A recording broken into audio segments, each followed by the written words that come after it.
Ben ritrovati dalla redazione.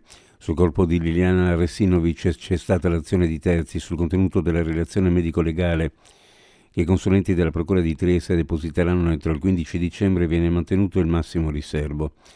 Emerge un'unica indiscrezione. Il documento rivelerà che sul corpo della 63enne sparita da casa il 14 dicembre del 2021 e ritrovata cadavere il 5 gennaio 2022 nel boschetto ai margini dell'ex ospedale psichiatrico ci sono dei segni delle lesioni prodotte da terze persone. È stata presentata dal ministro Piantedosi la relazione antimafia per il secondo semestre del 2023. In Friuli Venezia Giulia, per quanto riguarda i finanziamenti derivanti dal PNRR, sono state avviate 139 istruttorie, del quale emerge, per quanto riguarda la città di Trieste, cose che in parte gli organi di informazione avevano già pubblicato. La DIA di Trieste, il 31 luglio 2023, nell'ambito dell'operazione Canun, ha dato esecuzione al decreto di sequestro preventivo nei confronti di una cittadina albanese di fatto nullatenente, ritenuta responsabile in concorso con un imprenditore edile di nazionalità kosovara di riciclaggio e appropriazione indebita aggravata. Un autocarro sloveno è stato intercettato dalla polizia locale dopo pericolose manovre nel centro di Monfalcone.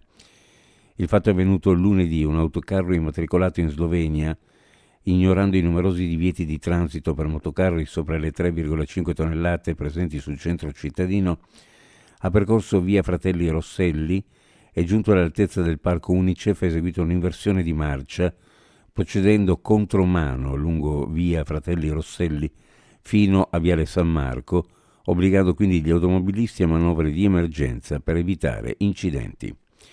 Incontro tra il sindaco di Trieste, Roberto Di Piazza, e una delegazione di mamme di bambini che frequentano attualmente la scuola dell'infanzia statale, quella delle Suore Orsoline e Sacro Cuore, che hanno consegnato al primo cittadino le firme raccolte per chiedere la riattivazione di una sezione italiana alla scuola primaria di Via del Cerreto.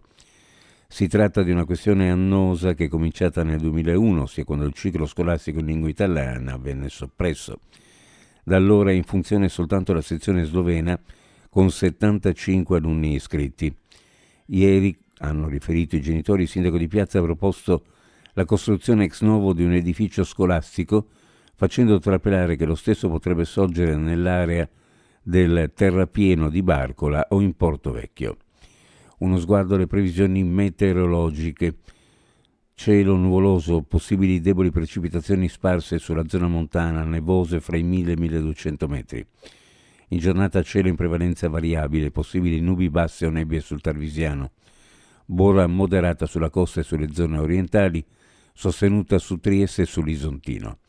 Temperature minime in pianura fra 4 e 7 gradi, sulla costa fra 6 e 9, massime ovunque fra 9 e 11 gradi centigradi. Previsioni a cura di ARPA e FVG Meteo. Ed è tutto per il momento con l'informazione. Grazie per averci seguito. A più tardi.